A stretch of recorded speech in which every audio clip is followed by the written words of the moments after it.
So just tell me, I'm just kind of curious, why didn't you go overseas earlier in your career? What stopped you or prevented you from doing something when you were a captain or a major? One of the first opportunities for going overseas is probably when I was a lieutenant. And I had a platoon here with Calgary Highlanders, and it was the former Yugoslavia. And they were just starting to initiate reservists, augmenting regular force guys beyond potato peelers and cutters and that kind of thing. So, no, they put out a call for people to go overseas, but as a lieutenant, we found out there was only the Composite Reserve Infantry Company, and so only 130 guys were going to go at first. And so I heard about it, so I put my name in. Apparently, it bounced straight back and said, we already got our officers picked, and also the company commander. And it was so, they didn't want anyone that was of a commission rank at the time, except for those trigger pullers and guys with bayonets on the end. So they wanted the privates and corporals to augment their sections.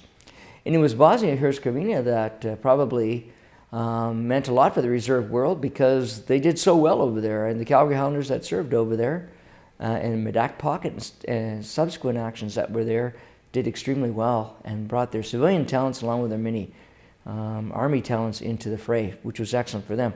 So I put my name down a number of times to go, but it was also the pressures of your civilian life and being a teacher and having 2 children right away in the early 90s. It was moving up the ladder. And then the Calgary Board of Education, if I took a year off to go overseas, I had to start at the very bottom again. So that became very tough for reservists. So I lose my seniority as a teacher, start again as a substitute teacher like I did in 1983. But in those days, I wasn't prepared to do that unless it was a good fit both for my family and I, and then for the military too. So I put my name in a couple of times, didn't seem to get selected. So that's what happened in those days. It even through captain and major, I just had jobs here within the unit. They wanted you to stay. So there wasn't a nice connection. So it wasn't for lack of trying.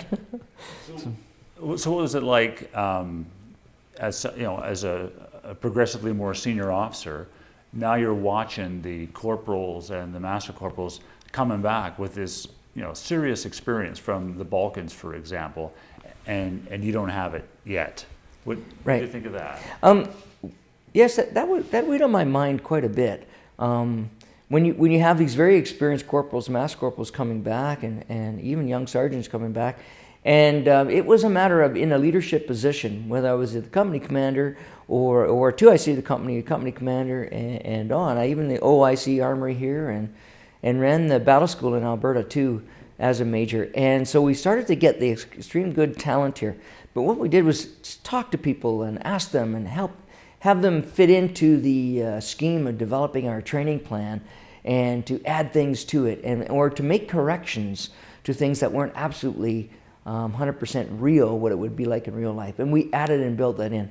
So I had a great sense that, yes, you can play a large picture, and the tours were 6 months or less, but you can play a larger role by training soldiers and bringing them along and then picking up the reality of the training so they were better off when they're there. So we felt, we being the staff that I worked with, felt that it was important to have key training that was very relevant to help soldiers survive overseas and make them very good at their jobs. And as Calgary Highlanders, we had a lot of high standards, and we knew where our guys were going, and we wanted them to return. So I thought, I'm the OPSO, Ops and Training Officer at one time. Like I said, I was working here at the battle school and training. Let's do the best we can and be a part of the transmission, if you will, a cog in the wheel kind of idea where we play a small part, but it does have significance to the lads when they go overseas. And, I talked to many of them. They were quite happy that the training they received beforehand, and then they got with the regular force over there too, but it kept them in good stead. They did very well, thanks to much of the stuff we had here. So that kind of gave me a sense that I was making a contribution as a trainer, as a leader here in Calgary. Can you give me a sense, because you saw it, right? You saw the reserve in the 80s, then you saw it in the 90s when these guys are coming back from the Balkans, and then you saw it during the Afghanistan years. The sort of before and after. Can you compare, the reserve of the 80s, the militia, with what it became in the 90s and afterwards? Just some of the major changes that you noticed as a major then a colonel? Some of the changes I noticed were not so much in the reserves as they were in the regular force and how they interacted with the reserves. We had a really good relationship in the 80s with one Peepsali here and one brigade stationed in Calgary. We had some exchange social events, and we had some of their people coming over to give us, for example, helping us with the ranges and helping us on patrolling exercises. And we did have some good RSS. But also there was a connection where a lot of our guys saw the regular force as a place where they could expand their military career. So it was a natural transition for Calgary Highlanders to move from our infantry unit with very high standards straight across into the Patricias. And so, yes, there was challenges in equivalencies of courses in that, in training experiences. So when they went to the Patricias, they usually lost a rank or they had to take some courses over again. But what they found out is that the training with the Calgary Highlanders, the unit camaraderie, the sense of belonging that the Calgary Highlanders gave them with our Scottish heritage and just who we were as an infantry battalion was one of the best things for anyone that was to leave our battalion to augment somewhere else. They always came back and said, "Sir, it wasn't as tough," and "Sir, it wasn't as exciting," or "We've got a better unit." And many guys would try the regular force and have come back to the Calgary Highlanders.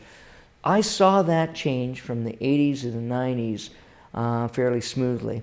And then I had a lot of conversations with senior officers in the regular army who, when they found out I was a reservist, whether it was in the mess talking or it was just on exercise, were very impressed with the reservists that the Calgary Highlanders had sent them to the former Yugoslavia, and also the early days of Afghanistan. We had some guys going there too. So I think the sense of pride with our soldiers was proof in the pudding that when they went off, they did very well. And some of them stepped in and took places of the regular sergeants or the regular master corporals to lead sections, etc., and did very well. So that sense of who we were was working. And that developed over the 80s and the 90s. Not so much in the early 80s, but certainly in the 90s it did. And of course, here we are today. It's 2016. I've just retired, 1 year out after retiring. I got to say it's probably the best because I think a lot of the regular force guys transitioning back into the reservists find that it's a great way to stay connected to things military, and of course to make a contribution in Canada. And of course, being the G9 at CIMIC I was in 2005 to 2007. Now, that was a tough go, my CIMIC operators, to be accepted into the regular force missions and overseas in operations. But that developed too. After people work with each other, it gets down to it's all about the person. It's all about personalities, people and what they do and how they make a contribution. And so you got great people in the regular army, you got great people in the reservists, but sooner or later people mesh together. They come together like a team fairly quickly in Canada. So I'm fairly grateful to see all that develop, from not having any ammunition and throwing Coke cans at each other in the 83s and going bada, budget cuts, and militia round. And being a machine gunner in 83 to 85, there wasn't a lot more than one belt of ammunition half the time. So, but nowadays I see that there's equal contribution in many things with resources and how people are respected. So it's come a long way. Can we now talk about you personally? When you are the G9, you get a chance to go to Afghanistan. Tell me what that TAV was about and just your impressions of what you saw. Well, one day I was sitting in my office in Land Force Western Area Headquarters, 3 Division Headquarters now, and General Grant knocked on the door and came in and said, "Lee, can I see you?" And General Tim Grant, he says, "I'm going to be taken over in Afghanistan from General Fraser, and I'm going to be going there early next month, and I want you to come along." And I said, "Yes, sir." He says, "Yeah, can you join me?" And I said, "You betcha, no problem." So it was a matter of telling the Calgary Board of Education as a principal. I was a principal at Central Memorial High School. I needed some leave time. I didn't know how long for, but essentially that's how it started. But the reason why General Grant was asking me was because... One sec, sorry. Yeah. Okay, so then just go ahead, pick it up where you left off. That's good. I realized that the reason why General Grant was asking me as G9 to come along was because we had some tough goes in Afghanistan with the CIMIC guys. We had 13 of our guys are scheduled to fly, and by the time they got the aircraft, only 11 managed to get on there, and after the training and that, and some personal issues too. So 11 went to Afghanistan, and they were struggling with the Patricias at the time under Lieutenant Colonel Hope. And from my perspective, it wasn't really absolute how they were going to use the CIMIC operators. And this was a new entity for the regular Army with these reservists tying on. Some of them saw them as extra burden, someone more to protect. They weren't so sure how to use them. But anyways, Tim Grant certainly knew about CIMIC operators and the value of them. And so we were going to go over there. But also, as part of that mix, we had lost Captain Trevor Green to a severe hit on the back of the head during a Shira. And he was struck from the head and almost died. He's still alive today as this film is being made and recovering, but it was a terrible event at the time. And so it was affected the morale of our CIMIC operators. But also we lost Captain Bill Turner.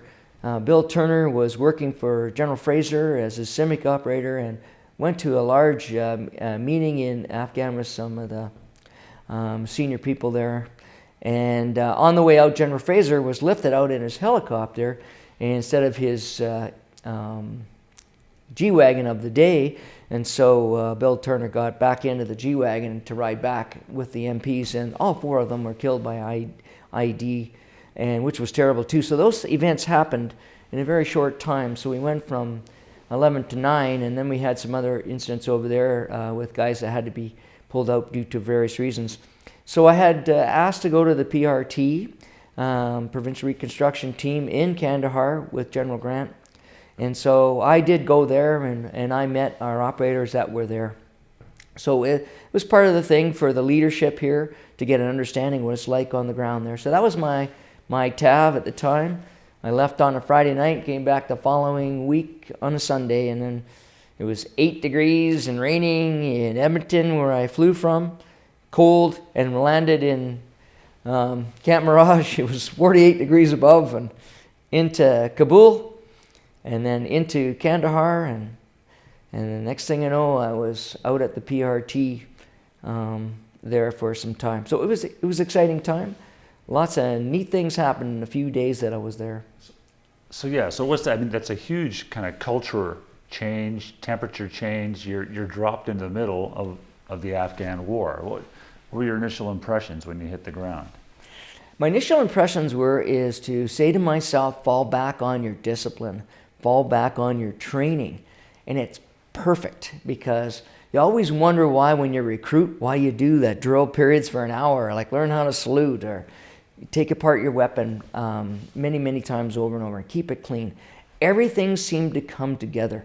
So when we were in when we were in Mirage, we got more or less bombed up, equipped up, and off we went into Kabul, and of course the aircraft up and down, avoiding the rockets that might come in. This is in May 2006. And then we went down from Kabul into Kandahar, and the same thing. And then the next day it was to bomb up at the vehicle pool there, and we got into our 3 vehicles of party, and we were heading off the PRT. And we went out the front gate, and it was put the rounds up the spout and get everything ready, and we're good to go. And it was at that moment I realized that my drills and skills that I had taken up to that time were really coming straight forward. And I seemed to be, as strange as it was, with strange people in all these costumes and this gold kind of yellow earth everywhere, very relaxed. And it was because of my military training. Of course, I'm Lieutenant Colonel at the time, so I've been in the Army for a while. But it just came to me, and I just totally relaxed. I didn't think I had any fear if there was someone going to bomb our vehicle or shoot us from afar. I was just in a space that I thought that I was comfortable and that I could do the best I can and handle it. So it was really a relaxing time for me to go there. Some strange events happening while I was there in the short term, but I did see quite a bit of stuff, and I was quite happy to be there. But the main thrust of it was to talk to the CIMIC operators, look them in the eye, give them a little bit of hug, pat them on the back, and essentially just to listen and to tell them that they did an exceptional job so far.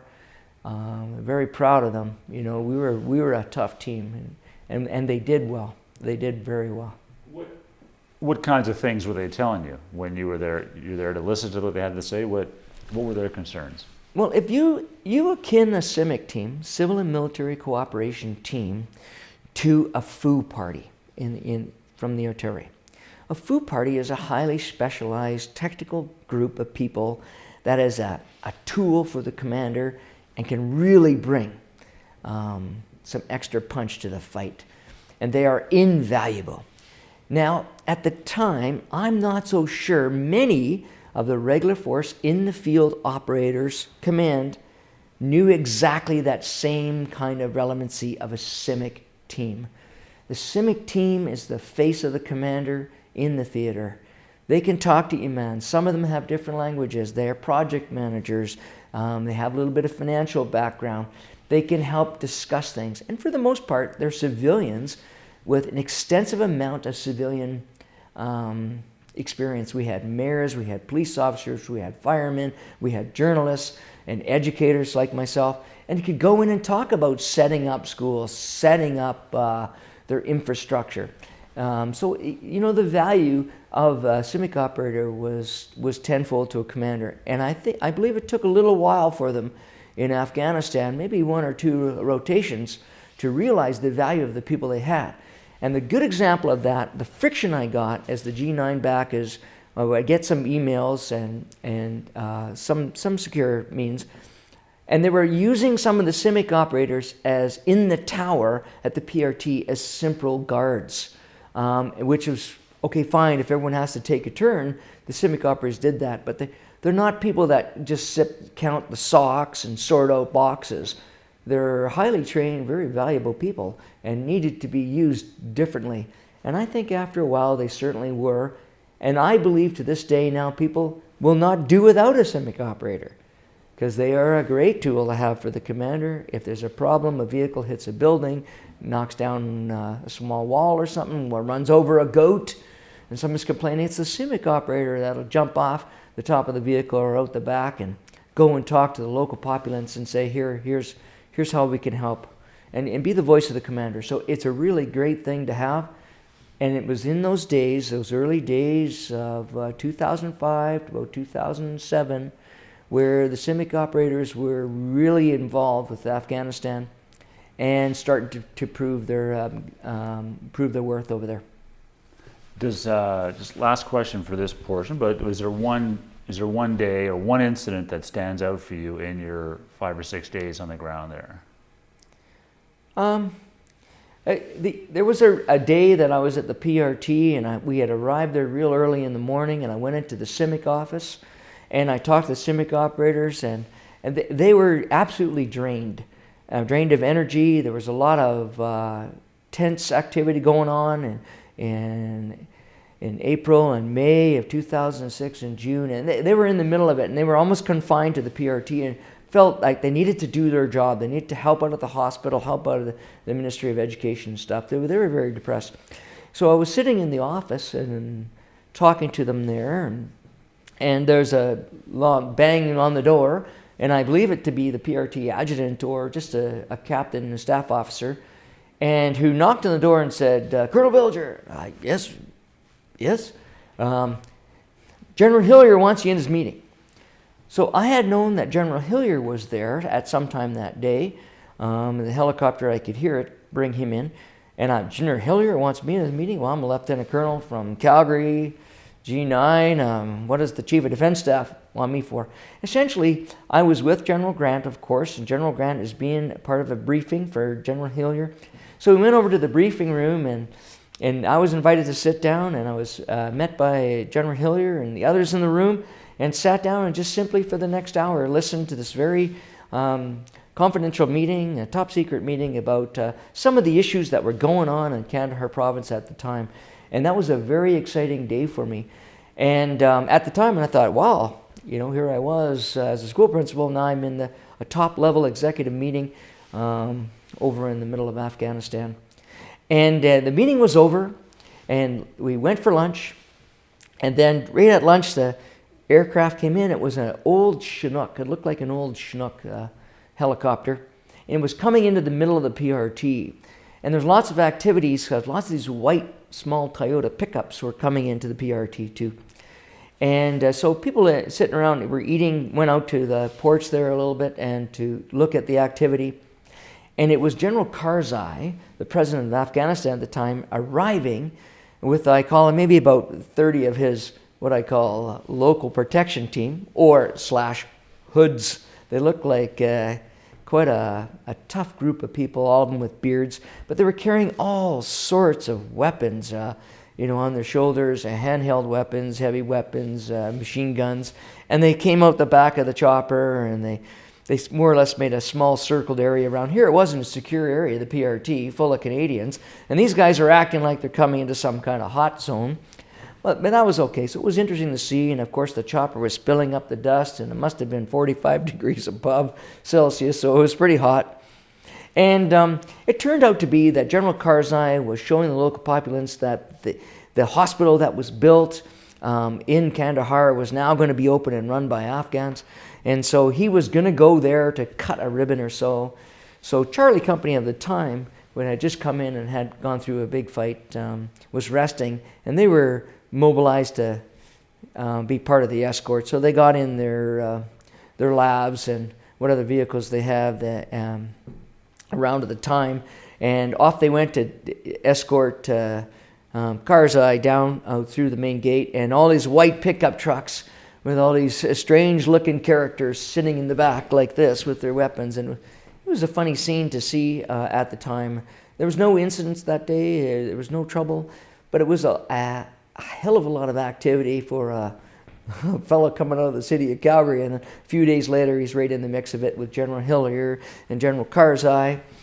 And the good point of it is, as I was watching everything there and the vehicles were going off through the front gate, I got a push from behind, and I looked, and it was, at the time, Lieutenant Ryan Palmer. And Ryan Palmer's a major in the Calgary Highlanders now, but he said, "Hey, sir, this is for you and the kids back in Calgary." And he put an Afghan flag in my pocket. He says, "Here." And he was operating as a PSYOPs officer at that time. So that was a great day for me then. Otherwise, besides driving through the city and the areas, just keeping vigilant of what was going on out the windows and that, and kids throwing rocks at the vehicles. It was a pretty exciting time to be in a very short period of time. So when you finally get a chance to go overseas for Op Proteus, tell me about that. Why did it work, and what were your expectations? In 2010. I was working as a directing staff at the Canadian Army Command and Staff College. And we had filled some of the billets of teaching around the globe. There were some spots in Africa and some spots in the West Bank or in Israel. And so I got a call one day from Lieutenant Colonel Ed Staniowski from Kingston and said, "Lee, if you can go, we need you to go to Palestine almost right away." And this was probably in late September of 2010. And I said, "What's happening?" He said, "Well, our directing staff over there has to head back home for an issue." And he was a police officer out of Ontario, so I was going to go and fill the rest of his tour. So it looked to be about 3 months worth of tour. And so I ended up saying, "Yeah, sure, I'll go." So off I was in a very short time in early October 2010, off to Palestine, or the Palestinian authorities, I guess, the occupied authorities in Israel, and essentially the West Bank. When I arrived there, I was briefed and stuff in the city of Jerusalem in the Canadian office. There were a total of 18 Canadians at that time on an Op Proteus mission. Some were working of course, in the headquarters in Israel and stayed in Jerusalem all the time.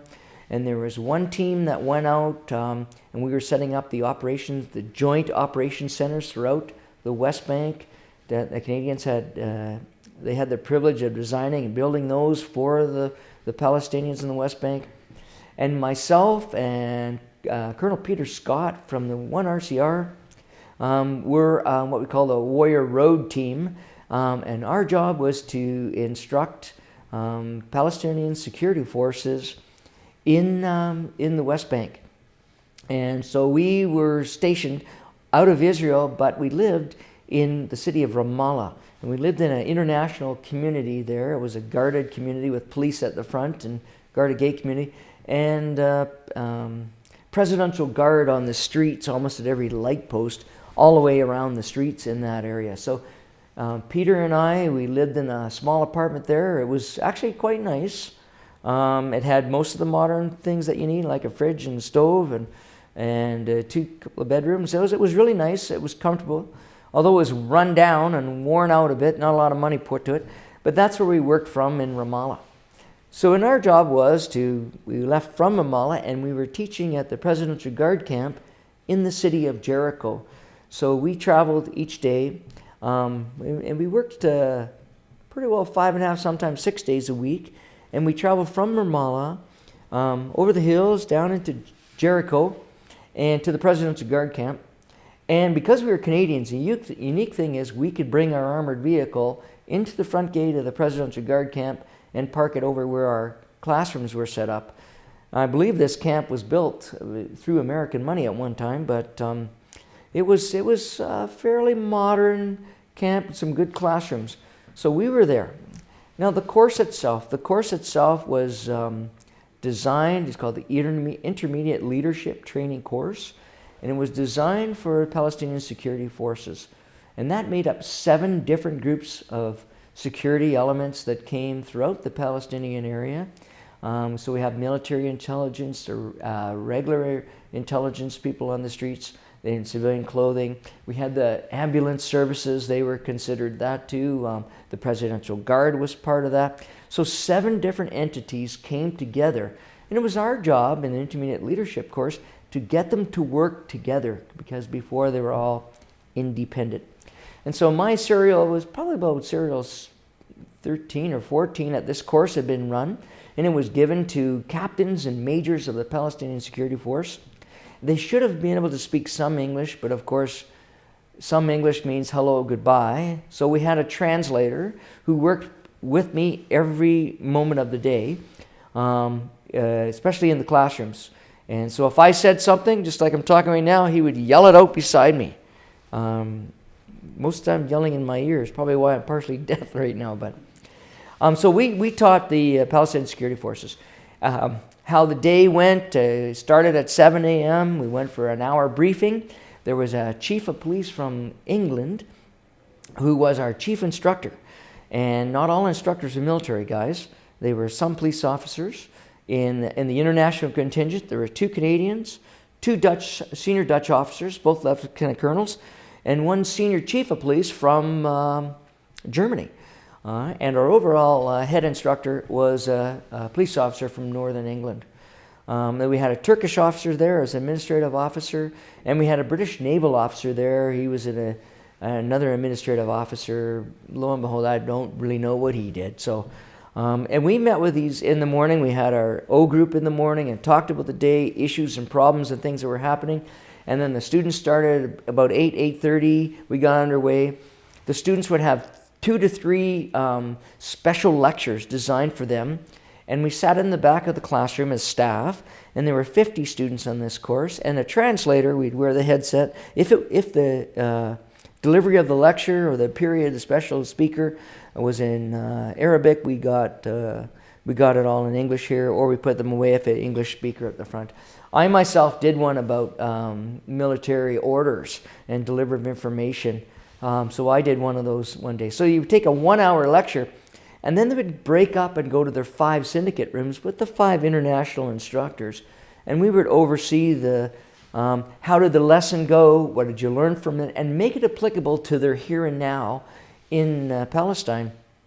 And of course with me was a lieutenant colonel of the Palestinian Security Forces who was going to learn to become a directing staff and take over.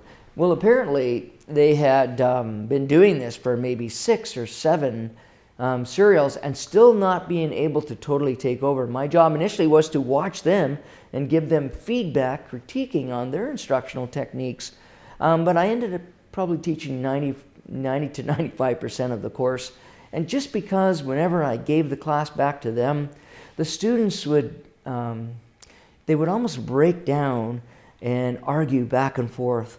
And just the friction in the classroom, I had to really, like I use the words callous, stop, callous, stop. I say, you guys sound like you're in a choir in a church. Everybody's singing out. I said, stop or relax, calm, and settle down. And then I'd have to have them talk one at a time with everyone else listening. It was a little bit of skill set that I brought to the fray as a teacher in Calgary, but of course as a senior officer in the Army, that's easy to do too. And then you control things but the Palestinian instructor never really took over per se, although they had certainly a lot of relevance to the course in assigning the marks. That would have been a friction point if a Canadian gave a mark of a C or a B to a Palestinian. The Palestinians had to mark Palestinians and had to grade them. So that was exciting times there. There was very good times. The course was 6 weeks long, but of course we shut down for a week of Eid, which is all very exciting in Ramallah. If you've ever seen Eid with the goats being cut in the street and drained and things like that, and all the different prayers that go with that activity. I only wore my uniform 3 times. The final one was a graduation parade. I wore my Calgary Highlander uniform, which is quite a unique thing. The Palestinians love uniforms and certainly ranks and stuff. So, and other times I remember staying, and another time it was with some activities we were doing with the students, teaching about operations. So essentially our course was about operations, teaching them the estimate that we had learned at the Staff College, and how to solve problems and working together as Palestinians with the goal, it was their goal, to have an independent state. So to build their skill sets to get to become an independent state, which is very dicey for us. We're Canadians, we're independent. Our goal was to deliver the information to them in an unbiased manner. There was no real enemy at the time that we used in problems, except for maybe time or friction or insurrection from the refugee camps, or Hamas, or Hezbollah with snipers, or booby traps, or just kind of other insurrections starting things off against the Israelis, firing up the local community. But it was an exciting mission. So just to be clear, so you talked about Hezbollah or Hamas being the enemy, but not Israel. No, never. Talk about the sensitivities around Israel. The sensitivities around Israel that I think these students were selected to understand the very comprehensive nature of the problem that was going on.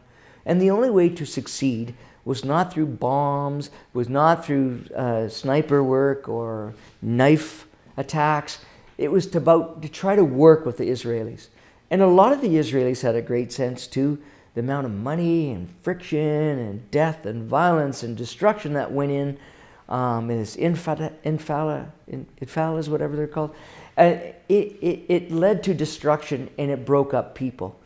And I think the people in our classes were highly selected, and they had to be vetted by the Israelis too, to understand the complexity of the situation.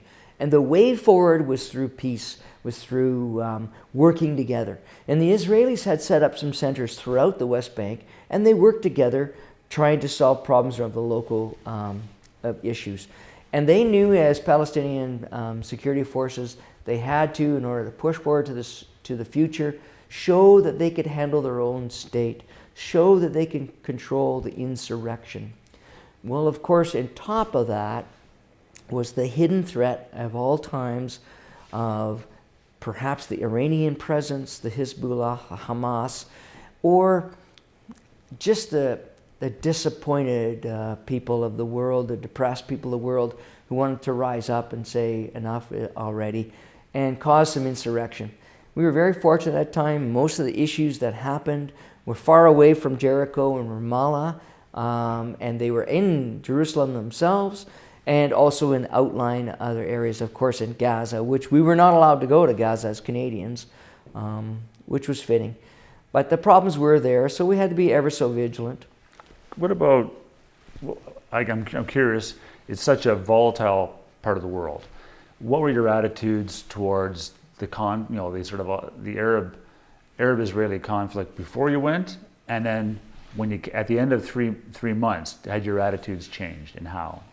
Well, before I went, I knew what the average Canadian knows about Israel and the West Bank, and that the Arabs in that area of the world are very volatile, and they cause problems by throwing rocks or slingshotting rocks and burning stuff and Molotov cocktails, or doing terrible damage in Tel Aviv as they had done with bombs and stuff.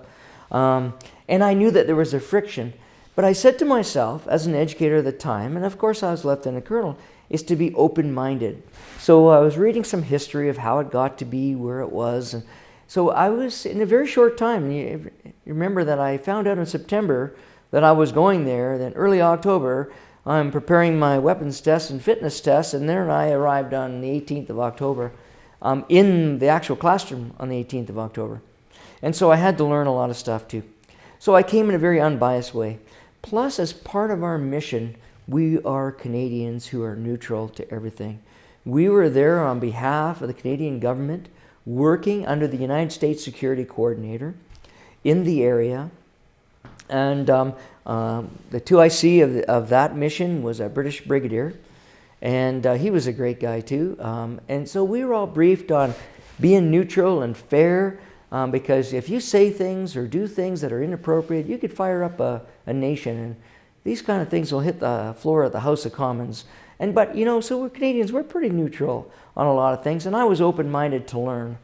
Learned a little bit of Arabic myself, and some of the ways of doing was very accepting to some of their things, and also to the Israelis to be unbiased on how they're working in this situation. So I found it very tough to understand why the friction was where it was. I thought it was easy. We can solve this problem, guys. The Catholics, 20% of them, Catholics in Lutheran Church and United Church, were in Palestine. 20% of the population. One of the translators was Christian, working beside with the Muslims. It was really very, I'll call it, copacetic environment, very peaceful, loving people in the West Bank.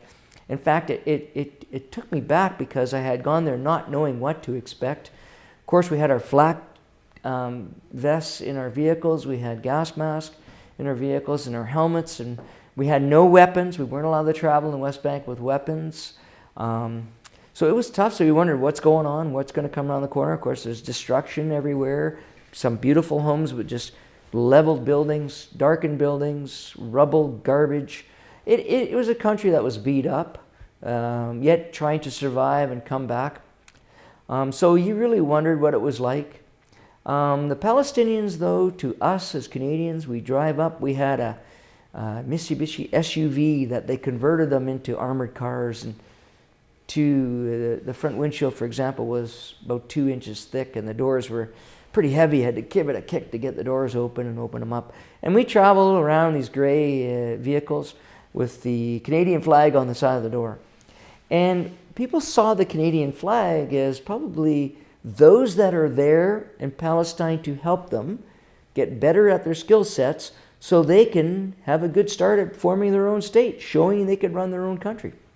So they were very welcome and opening to us whenever we stopped to talk to people or pick up some water. We had to be vigilant and watch each other. Always aware of what was going around before we got out of vehicles and things. But at the end of the day, they were nice and polite, and if they spoke English, they would tell us stories.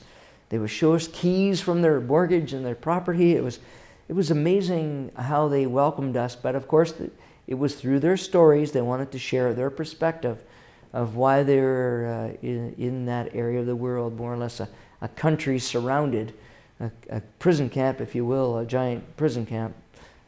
So that's kind of when I saw it.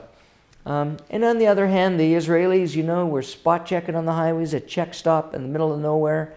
One small Israeli Defense Force, the IDF guys would just set up a roadblock and check everybody. You saw our license plate, saw our flag, wave us through. And then we go through the checkpoints all the time, going into Israel and then back out to Ramallah or into Jericho, the Palestinian area, which was the checkpoints there were run by the Palestinians. They'd be sitting there relaxed on their weapons and, and they'd wave at us, never stop. And we'd stop and give them big bottles of Coke or bottles of water and talk to them for a second and go on. But the Israeli checkpoints were very serious things, and there were some fun times going through there, especially entering the city of Ramallah sometimes in the back gate when we always used to go around that way. But it was exciting. Good people on both sides. People are people.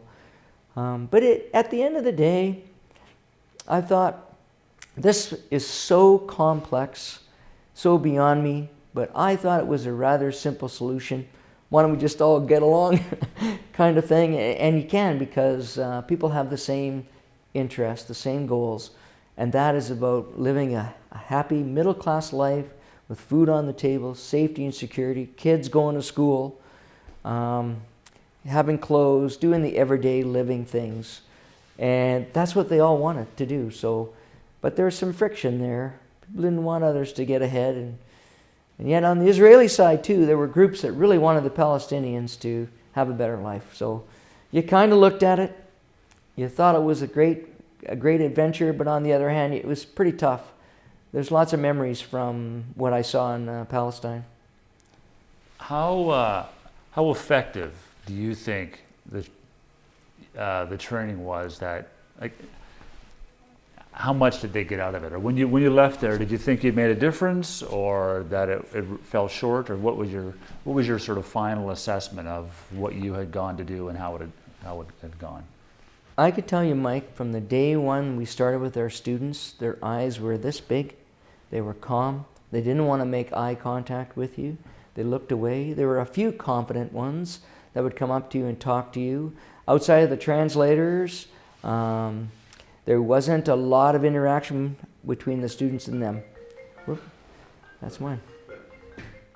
Yeah. So just pick up, how effective do you think the training was for the Palestinians? How much did they get out of it?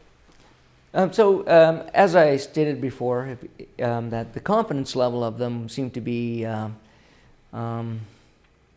really tight. I thought they were wondering about who are these instructors, and of course entering a course themselves. And they were meeting each other and working with each other, whereas before all of these security forces had never really worked together on projects and that, and so they were meeting each other too.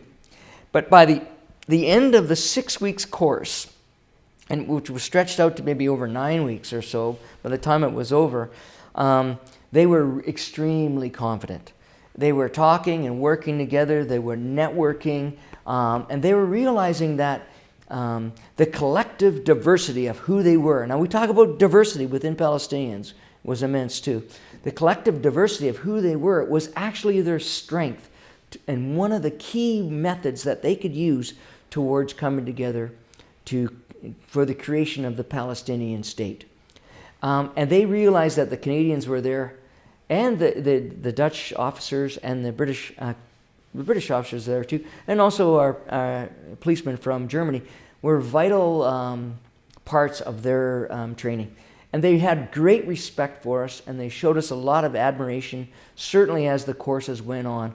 And you became more of a, not just their instructor, but their mentor and things. And they would ask you questions about Canada and how to immigrate to other parts of the world, and what's the best thing I can do to get ahead in the world, and things like that. They're all so keen to try to want to do better in life, wanting to do better at their jobs, and certainly take care of their families better. They're always looking for somewhere to succeed. And I really like that enthusiasm, the dedication. They were very sincere on trying to help their state. And at the very end, in fact, just a little bit of a fun thing here. They present you with this here, and they bring you to the front, and they give you the trophy that you get, and then they put this over your shoulder, and of course like this, and you're wearing it with your uniform on, and you're going down through the people of the staff on the Palestinian side, and they're embracing you and giving you kissing on both cheeks and welcoming you, and almost as if you're an honored Palestinian. So I guess that answers the question of, do they feel that they were contributing? Yes. Did they feel they could do more? Yes. They wanted to learn more. And Canadians, we have the sense that maybe we were successful working with them. It certainly was a tough teaching, but they were focused there to do that. And at the end, they were very appreciative of your work. And so in retrospect, you feel very good about your tour there. It was a very good time in my life. It changed me a bit. The amount of work they do over there, the amount of poverty that was there, the amount of destruction, how happy they can be with very little, and how family-oriented they were and caring they were for each other. That was a big learning point for me, to see that amongst the terrible destruction that they had gone through. And the Israelis too, you know, it's a tight society and has to be, always under the threat.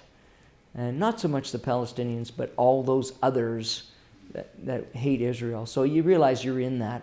So the answer to that one is, yeah, I think we made a small contribution to a very complex issue. My last question is just, is there a day in the West Bank that stands out for you, or a particular story or a moment? There's a couple of days in the West Bank that stand out for me. We got permission on one of our days off to travel to a monastery, and not too many were allowed to go there. And the monastery was going through the city of Bethlehem, and it was down out Bethlehem, in behind Jerusalem, and it went back 5,000 years. Saint Cyril, I think that's his name was, he's still buried there. Only 5 monks were there. 5 priests were there, not monks, and they spoke like 2 or 3 different languages. Most of them were from Greece. And we went in on a special tour and got to see this fabulous monastery.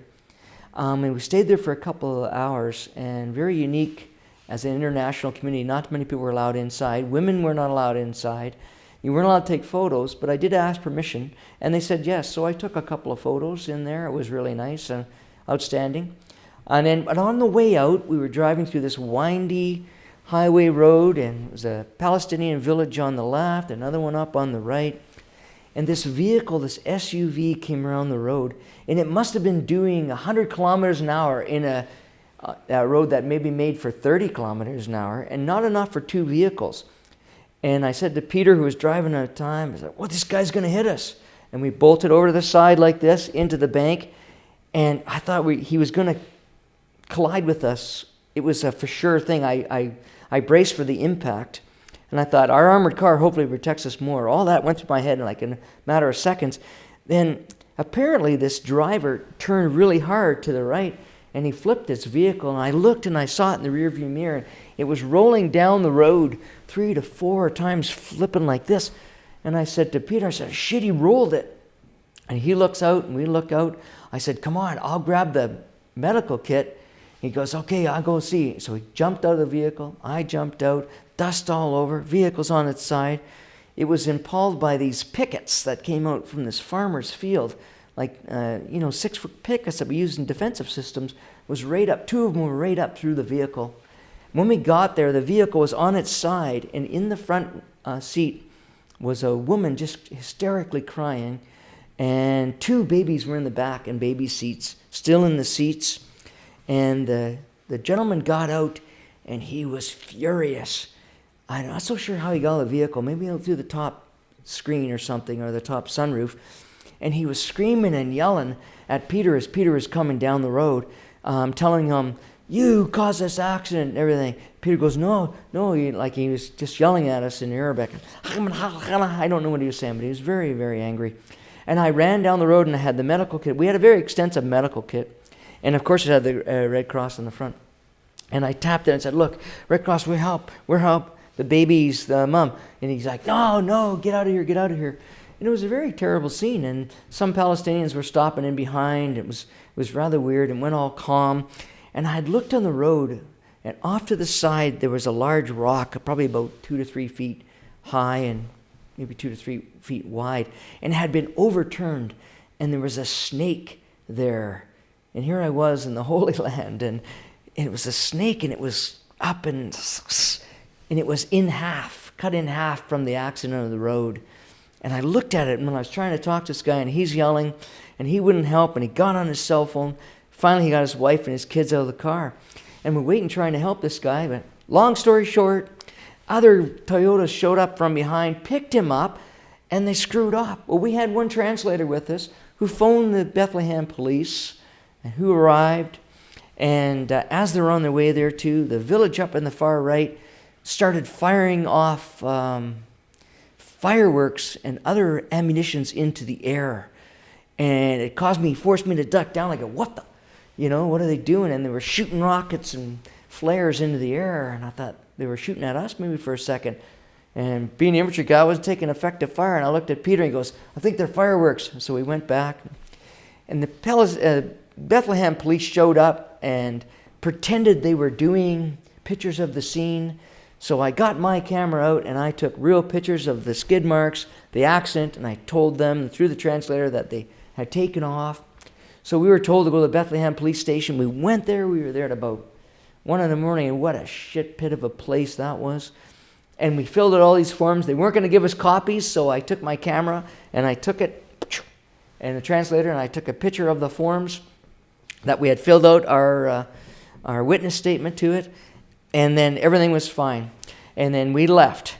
And so we went back. The Canadian headquarters called us into Jerusalem the next day. We had to explain. Of course, we had GPS systems on our vehicle, fire suppression system on our vehicle. And we'd radioed in that we had been in an accident, but we weren't in an accident because the guy never hit us. So the Canadian embassy went through connected with the Canadian headquarters there, and the story was told, witness statements were shared. I showed some pictures and things to our commander in Israel, and they said, we're going to do an investigation. Well, a week later, it all came back. Nothing happened.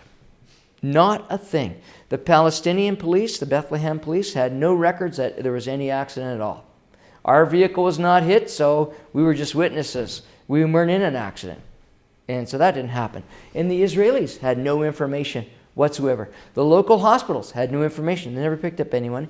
Even the tow truck people, no one knew about the vehicle. Someone must have hauled it away. So it was just absolutely wiped from the map. And that's the way it was. Outside of the Israeli jets coming over the Palestinian camp and rocking the classroom while you were teaching a few times, it was pretty level-headed, like instruction and working. There were some great times traveling through Palestine. We got some special tours of Nablus and other cities to go to, welcomed in by Palestinians, and our translators had connections. And Nablus, as many of you know, is a martyr city, covered in posters of martyrs and special places, and always showing us, look at what the Israelis did, blowing up this place, and look at our bullet holes, and look at our houses, and here's a key to my home I used to own in Israel. Now I'm a refugee. We got all those kinds of stories. It was all part of our package of living there and living amongst them. I don't think the Canadians live in Ramallah anymore. They live in Jerusalem, and they travel through the wall every day, go to work. Whether they go to Jericho or some other place to go and deliver the camp, I'm not so sure. It's fairly tight, a really good mission. An excellent time. I just had a thought. Because you went so quickly. Yep. Just going back to the beginning, what did you get for sort of cultural training, if anything, about the situation, about any sensitivities? What were you told here in Canada before you went over there? Anything? We got a number of secret PowerPoints that were emailed to me, if you can email secret stuff, and I could read through them, talking about the mission, talking about the threat. What were some of the threats? Hezbollah, Hamas, and other belligerent groups. The kidnapping was big. They could try to take someone who was, a white guy traveling around there. The sniper shots, IEDs were there, prevalent. Those are some of the threats. We were never allowed to be alone. When we went shopping, the other guy had to go with them. If you got to get your hair cut, you went and got your hair cut together. So those things were all there. You're never allowed to travel in the Palestinian Authority without a driver and a co-driver. You couldn't just go by yourself in the vehicle. So those threats were there. We got those briefings. We also got the scenario, what it is, and a description of all the Palestinian security forces. What is it that they do? Do they wear uniforms or not? And what was their mandate? How they work with the Israelis. We got that. A layout of the land was pretty good too, where everything is geographically. We also got how we communicate with our headquarters. There was explanations and things about in the armored vehicles we were to drive. And in the courses you had to take before that to learn to drive the armored vehicle. But there was not a lot except for read these resources and references, which were general history stuff for the most part. I learned more about what was going on over there when I was there and when I got back home. I read Jimmy Carter's book on calling it apartheid and that. And, I read that after. He was really accurate in his book. So there wasn't a lot of preparation. It was up to your own self. Of course, the General Canadian Forces deployment stuff, where your medical is done and your fitness testing is done and your basic weapons training was done on your 9mm and your personal weapon, your C7. Although you're not issued weapons over there, they do have them around in case they're needed, but they're in Israel, so not in Palestine. And then you just go from there. And the main point of contact was the person you're handing over with. So that they tried to have you a week on the ground together. In the case, I was Lieutenant Colonel Kevin Winiarski. He was the police officer, and him and I worked together for a week. And then Peter came back in theater. He was on a short break. And then him and I were there. And so he was, number one, the mentor to the new guy.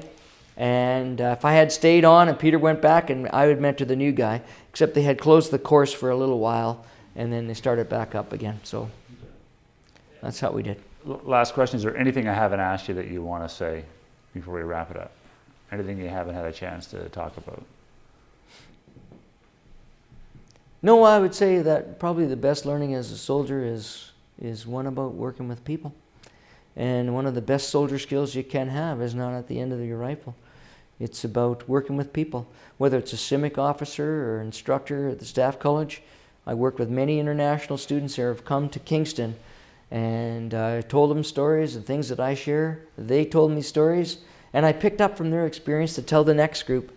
And so I think it's all about people working together and wanting to solve problems. And I think the Canadian soldier is the best at that, bringing people together, working with others.